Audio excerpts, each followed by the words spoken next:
this is going to become one of the most important seminal works on what happens to our brains as we rely on AI. They could be a point of recovery. They are things that people can do for themselves in order to drag themselves out of them. What are the things that we are trying to protect fundamentally in the education space? We are now at an era where there's some kind of pollution in terms of the tools that we can rely on in order to get information. Important findings that have barely made the mainstream but are so important in terms of understanding our relationship with these AI. ChatGPT is making you dumber. Are you losing your critical thinking as a result of ChatGPT?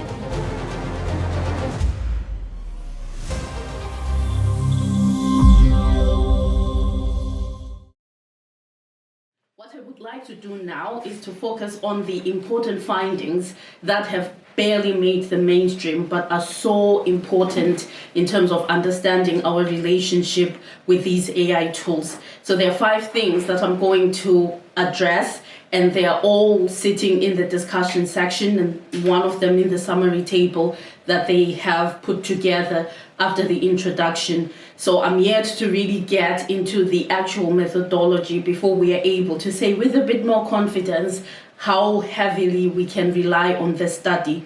But that said, it's such an important study because they've gone much further than anyone else has gone up to this point when it comes to understanding the impact of Gen AI on our brains for academic writing.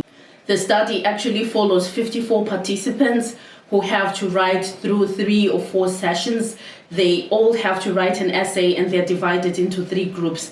One group, what they call the LLM only group, are allowed to use ChatGPT for 3 sessions of writing. So they can use it whichever way they deem fit. And then they have what they call the search engine group. They are given access to a search engine, and they can use that to assist in their essay writing process. Then the third group is what they call the brain-only group. So this group doesn't have access to anything else other than their brains. And then they are given a set of essays, standardized in a way, but with some freedom to choose the topics that they're interested in. And then they monitor not just their brain activity as they write, which is something that we haven't done yet, but they are also able to evaluate objectively the quality of the output that they generate. They also ask the students at the end of each assignment to complete a questionnaire, and they also interview them. So this study is done over 4 months with a total of 4 sessions of writing. What's interesting with the 4th session is that they take the LLM only group or the ChatGPT only group, and they say to them, we're taking away this tool, and now we expect you to use just your brain to complete this 4th piece of assessment. And then they take the brain only group and they give them access to ChatGPT. So they call them brain to LLM group, and they see how they perform, not just in terms of the output, but also cognitively what is happening to their brain patterns, which regions of the brain are lighting up as they complete the task. So yes, it's early days. It's only 4 months. It's only a group of 54 participants. It's only 4 pieces of assessment, but it's much, much more than anyone else has been able to achieve so far. And a lot will need to be done before we can say with a lot of confidence whether there's causality with certain things. But at the same time, I think this study is important because it kind of confirms some of the anecdotal evidence that we already have in relation to the link between the use of AI tools and critical thinking. So preceding the study, for example, was the study by Microsoft, where they were looking at professionals, so people who are already considered to have mastered critical thinking, and how their critical thinking evolved as they used more of the AI tools. And this study did conclude that they saw a diminishing impact. So the more they use these tools, the less their critical thinking skills were found to be. And these are professionals. These are not people who are learning a skill. They're already considered to be experts in whatever they're doing. So at the back of this, we get the study that also shows that there's the same link. At the moment, we are calling it a correlation, right? We would have to do much more work to be able to show that there's a causal link or to understand what that causal link is. but still very, very important.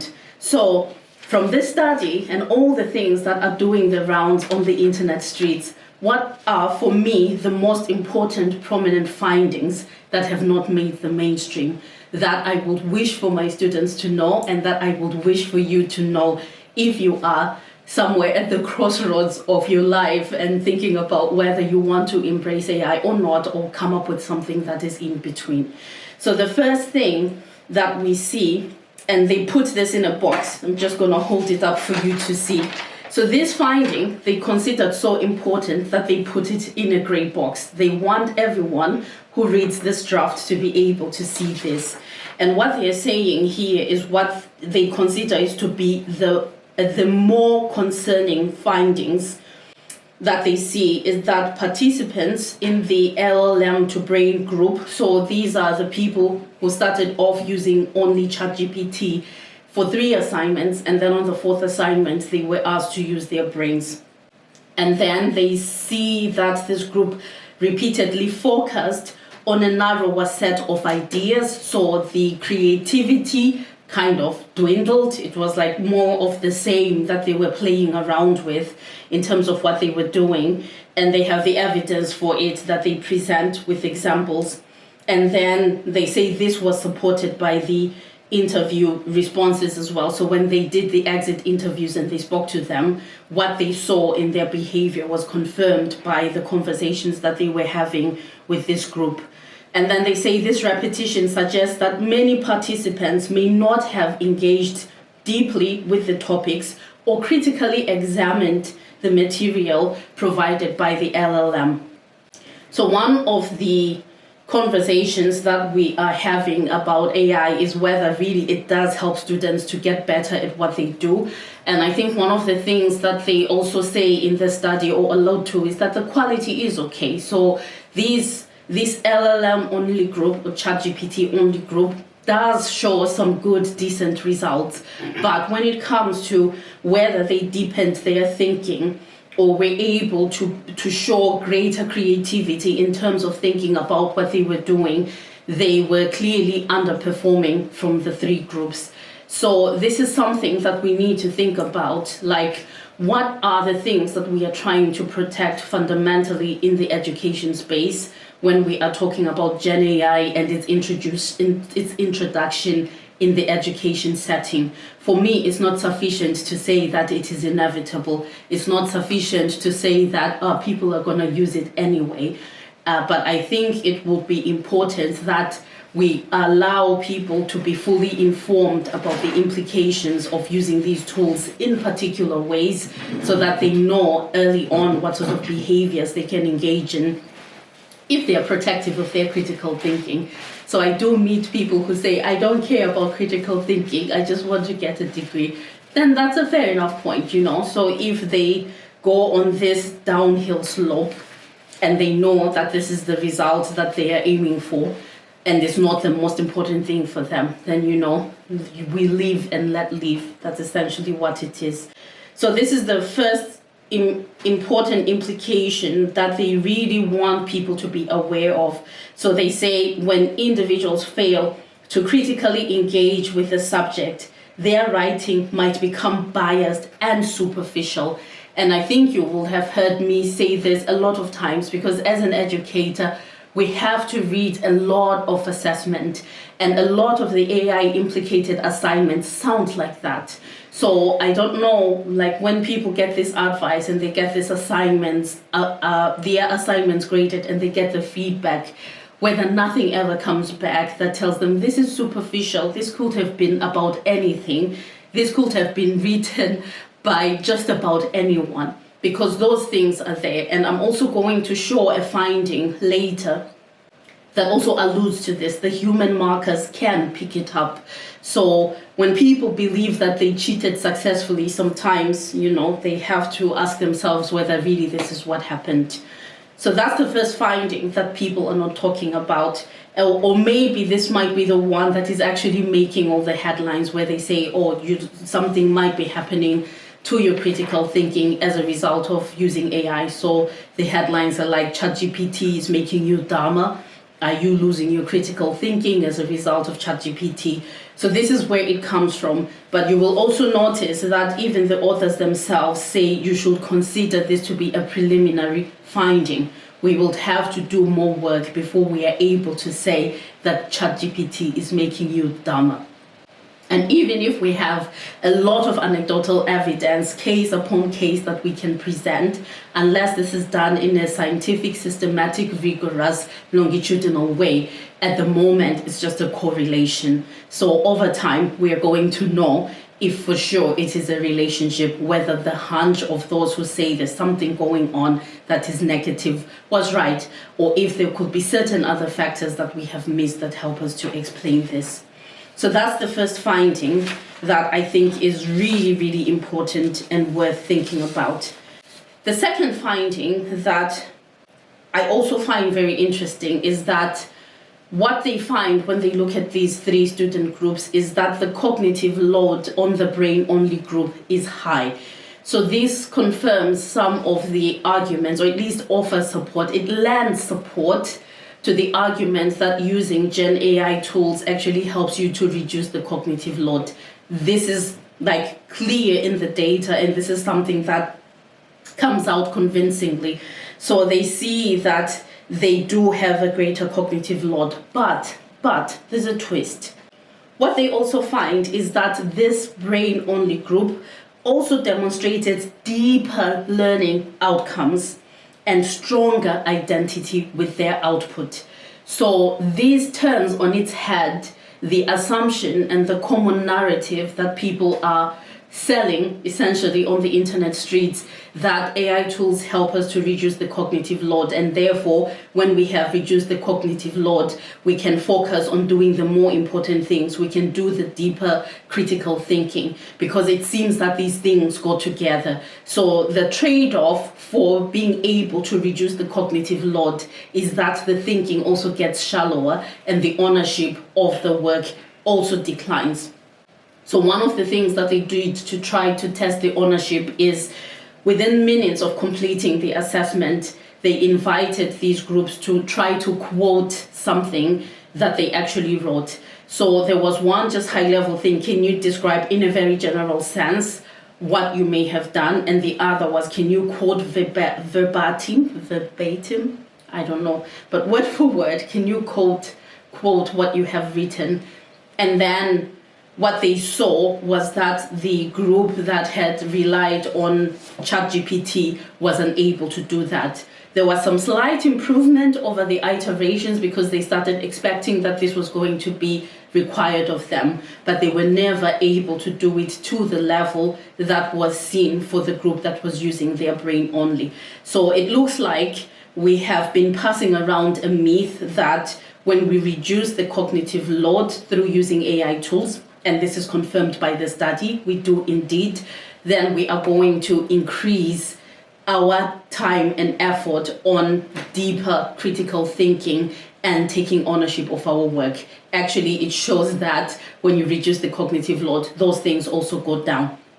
So it sounds like that foundational work, that work that is cognitively engaging but doesn't seem at face value to add much value, is essentially very, very important.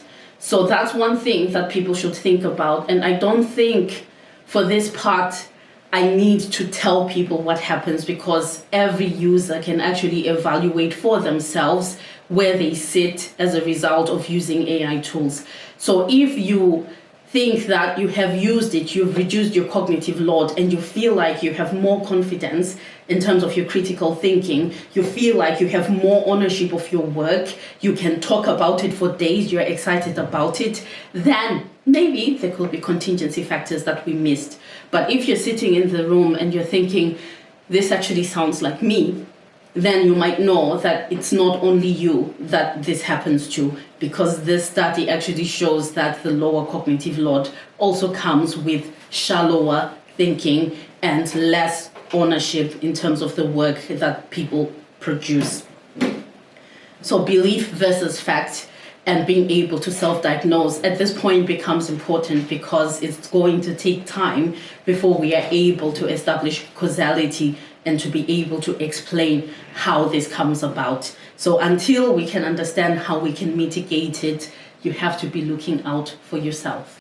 Now, there was also the third finding, which was very, very important, which was that the group that also relied on ChatGPT showed a diminished sense of cognitive agency, right? So that's a very difficult technical thing for me to explain, but what I get out of it, the other words that they use that I can understand, is that they seem to be worse at error monitoring and self-evaluation. So ideally, if you would engage in critical thinking processes that come with essay writing, you should be able at a certain point to build this internal mechanism for self-regulating, for self-checking. Like, I just made this argument. Is this argument actually valid? Does it make sense? Am I being biased here, or am I presenting an objective fact that is worth taking forward as I go through this particular case or as I analyze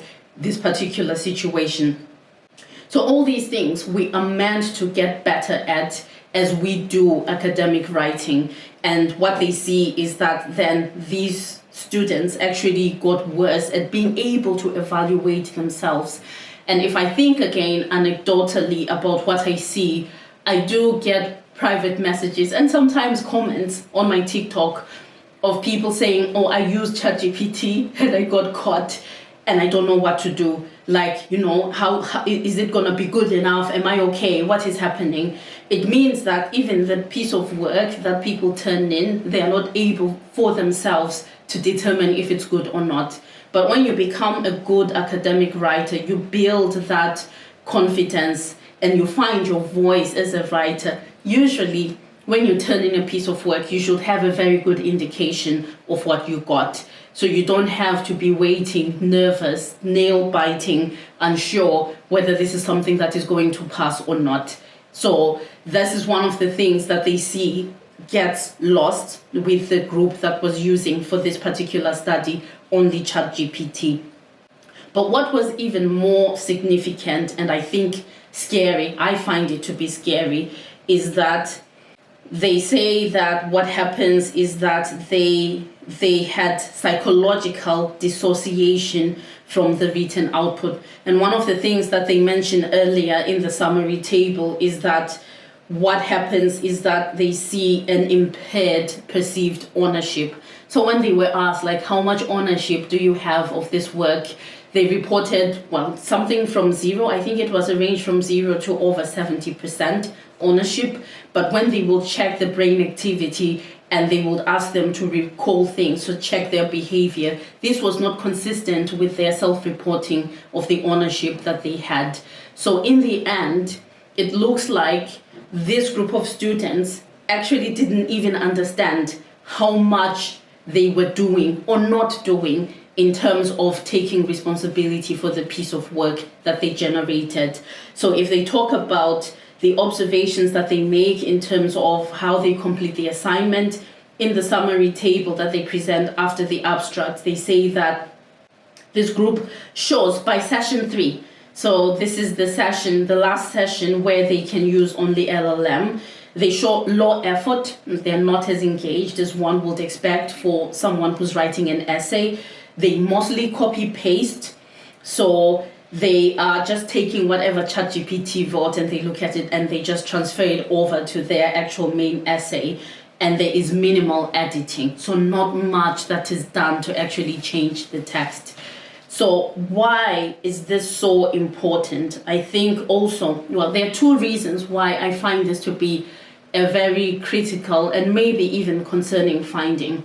The first is that when we talk about how as AI tools become more sophisticated, they hallucinate more. One of the common counter arguments is that, of course, you have to take ownership for the work yourself, right? So if I delegate certain tasks to an AI tool and it completes them, I have the responsibility to go and check the facts that they are right, check the arguments, check the attributions, check everything and be sure, because you have the ownership of the work. But if people have a an impaired perception of that ownership, it means that then they don't even know that they have failed to do the things in the diligent, expected way. So over time, their capacity to cross-check and their consciousness in terms of doing these things actually starts to get messed up, right? And their cognition dwindles to the point where they can't even tell whether they put in any effort or not. So this should be concerning. But then what it tells us, and this is the second issue for me, I think so far the way that we look at misuse of AI is that we treat it as an academic integrity problem. But what this study shows is that over time, actually people really genuinely don't know if they are cheating, right? So it's no longer a cheating problem because in their mind, they are not cheating, that something has gone wrong.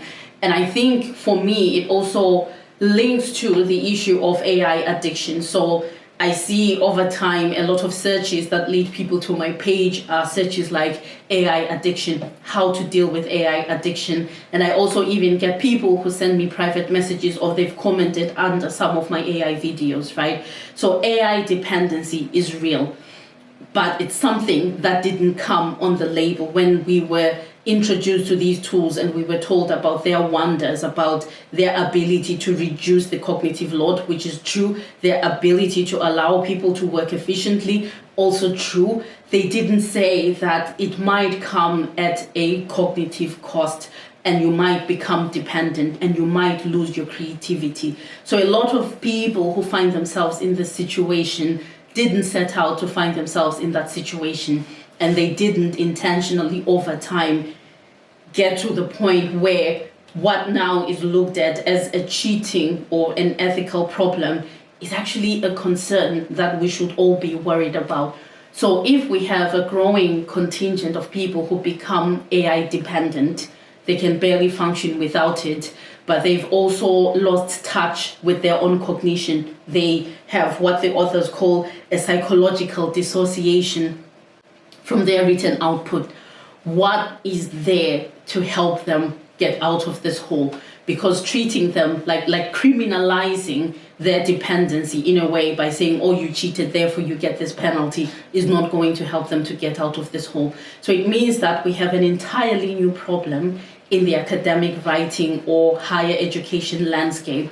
How do we help people who find themselves in this situation through no fault of their own, because nobody warned them it was going to happen? But was it foreseeable? Yes, because I think people like me and several other people have been sounding the alarm bells from day one. So one of my earlier videos was talking about how what we see with the use of AI does amount to intellectual doping when people actually lose the control over the process and they're not applying their minds to be able to push the boundaries of knowledge.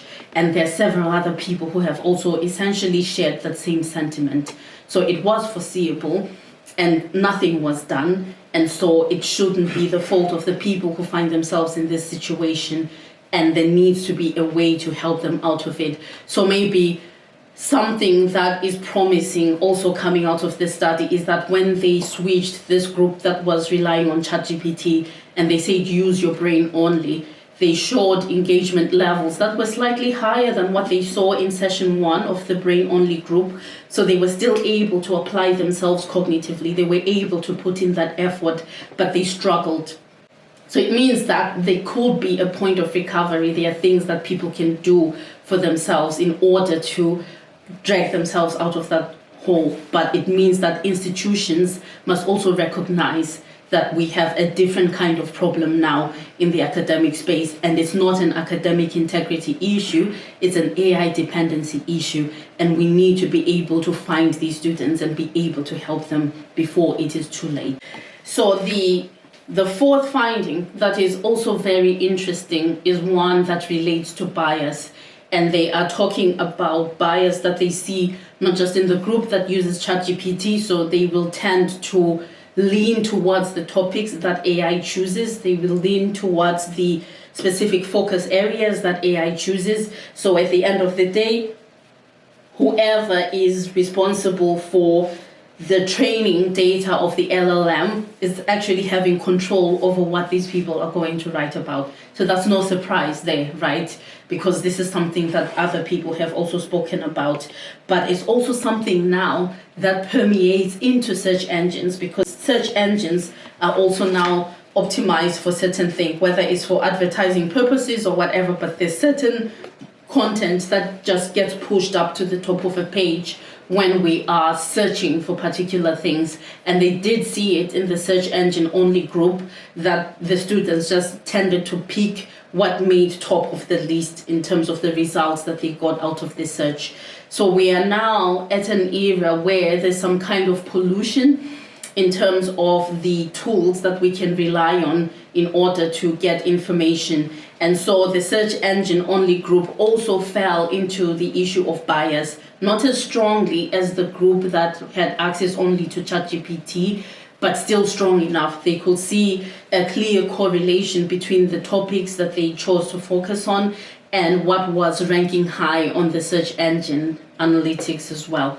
So this means that we've also entered an era where we have to think about how we protect that creativity and how we reduce the bias that comes with the tools that we are starting to rely heavily on in terms of what we do. So if we all did the same research, and taking the example of AI as well, in this case, if we are all doing research on how can we adopt AI in university education, it means that we miss some of the important questions, like, can we even use it to begin with? You know, what are the unintended consequences that can come out of this? Because we have already gone towards the mainstream idea that they are here to stay, we might as well embrace them. And we are spending less time on actually trying to understand whether the cost that comes with these tools justifies the idea that we embrace them and treat them as we do. So that's a challenge, and I have no answers for this, but I think it means that even for us as researchers now, how we do our initial research to look for topics that we study and what sort of lenses we use to work through the problems becomes something that is more important than ever for us to actually be carefully curating, that we have to be very vigilant in terms of what we are selecting and what we are consuming and how much we question of the things that we get. If we take a lot of things at face value, then we will see that natural divergence that used to exist as part of the academic process actually die. And I have spoken about how a lot of journals already are complaining that the papers that they get are increasingly sounding the same, that natural divergence that used to be there of thought, of writing styles, of word choices is already visibly going down. And we know that AI is highly implicated because also if you look at the Retraction Watch and the sort of retractions that have been making the headlines in the last couple of years, a lot of them are AI implicated. So we know that there are all these serious issues. And then the question before us is what sort of things should we be doing and thinking about in terms of protecting what I would consider very sacred aspects of academic writing, you know, that idea of having freedom of thought, that natural divergence in the ideas and that natural ecosystem of competing ideas and us going over them through time to get to a better state or quality of knowledge, to get to the point where we can settle a debate or we can open it up again as a result of the things that come before us. So that was the fourth thing that related to bias. And then the fifth thing, which I thought was important, and I think is such a huge pity, I haven't seen it in the main headlines, and the authors didn't spend so much time on discussing the implications of it, but I found it to be so profound, is the difference between the human markers versus the AI markers. So they assigned humans, they asked two individuals to help them to assess these essays as they were coming through.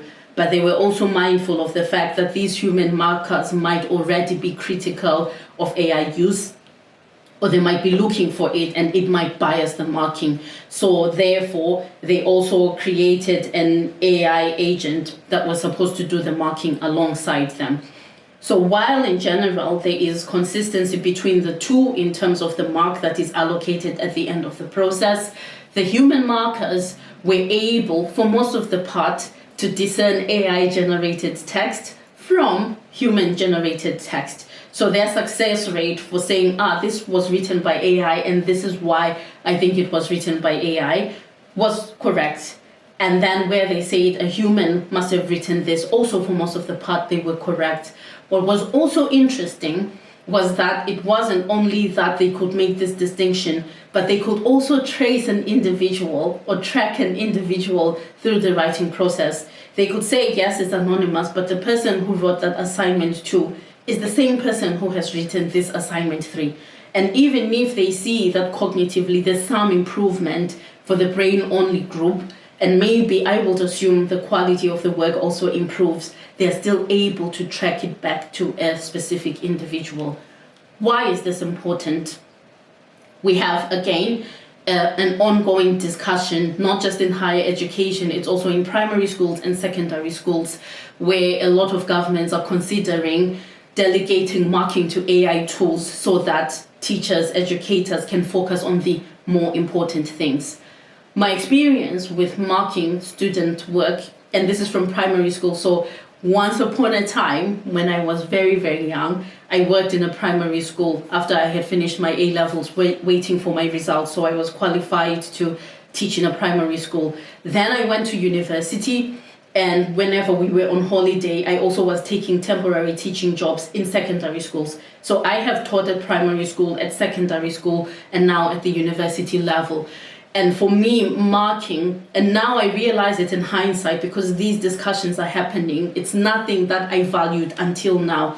But this was an entry point to getting to know the students, right? So if I mark, whether it's anonymous or not, there will be certain things that I see that tell me something about an individual. And I started to understand why. I don't know, if you're from my time and place, my generation, there's one thing we used to fear more than anything when we got our books back from the teacher. 2 words, see me. If you saw see me, you were like, oh my God, I'm in trouble. I don't know if I'm going to survive the day. You were nervous. You were trying to find ways to escape them, but you couldn't because when it's their period, you're going to have to face them. But that see me was one way of the teacher saying, I see something here significant and I think it's a point of intervention and I would like to see you as an individual and work through this. And the focus of those conversations, if you ever got to see me, were not so much on the contents. Sometimes they were on the process. Sometimes they were trying to understand what's going on in your life because this is not typical for the type of performance that I've come to expect from you. So the marking by the human teachers, in my view, is so important because this helps us to build the relationships. This helps us to know the students who would otherwise be just one of many faces that are sitting in a lecture room, right? Individuals easily disappear in the lecture room. I just see a sea of faces at this point, but that's it. But if I marked a piece of work and I thought, I really need to talk to this person because I think they're not that far from getting to the most important beat, and I meet them, it means a lot to them. Always they've appreciated it. Even students that failed an assignment, when I meet them and we go through what happened and we try to think about the broader context in terms of their writing process and what sort of support they might need, they always, always, always appreciate it. So the fact that the human markers were able to tell AI implicated from human-generated text, and they were also able to track individuals through the completion of the assignments, adds that human touch that I think we start to lack.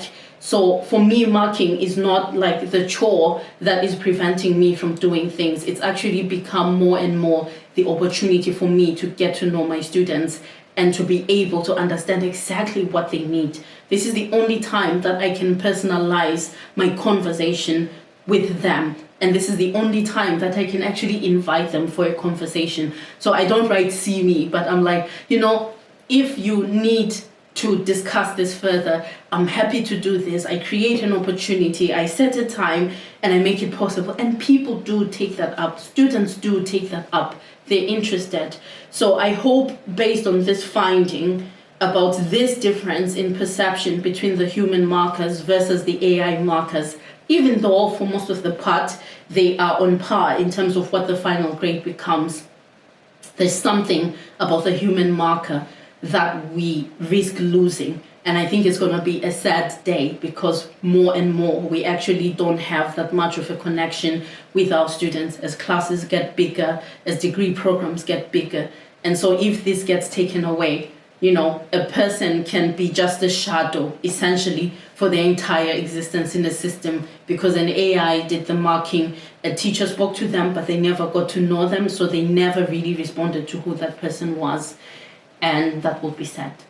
So this, for me, are the 5 most important findings in the study that have not made the mainstream, that I hope are going to make the mainstream. So when the YouTube video is out, please share it far and wide and just let people know, there's some gold to be found in the study. And at the moment, I've only just read the abstract, the introduction, and the discussion, and their limitations, of course. So I would like to get more into the methods, although they're not really my specialty. I understand experimental design at a very basic level, but there can be things that help me to make further judgments and evaluations in terms of their findings. But I think when I look at how they present their limitations, I find them to have put in a really good effort not to oversell the contributions that they make, and to also be clear where there is doubt, like the grey box finding that they present. They are clear with the reader that consider this preliminary. We're going to have to do more work before we know for sure what is happening. So the fact that they still exercise this much care, for me, is also a good signal in terms of the extent to which I can trust this. So yes, none of this is causality. None of this is definitive, but if we look at what they find and we look at the anecdotal evidence, and I think about my own experience, which is based on more than 10 years as an educator in a university, but also having been on the internet streets, on TikTok, I have more than 2.7 million views now. I have more than 12,000 comments. A lot of it has to do with AI. And I also have hundreds of messages. A few of them have to do with AI. I think what they find is consistent with my experience, and some of it also explains some of the things that I might have seen, but I couldn't quite put a finger on them. So it becomes a light bulb moment, like, okay, so this is what is actually happening. So if you hadn't already, find this study, print it out, as I have done, and you might need a folder for it because you can't staple it. It's 206 pages, including all the appendices. So worth printing out, worth reading every word, and I'm going to be doing that as well, just to see how much of it is going to help us out. I'm sure this is going to become one of the most important seminal works on what happens to our brains as we rely on AI tools, and it might help us to rethink some of the positions that we have taken and to question some of the assumptions or claims that we have treated as truth until now.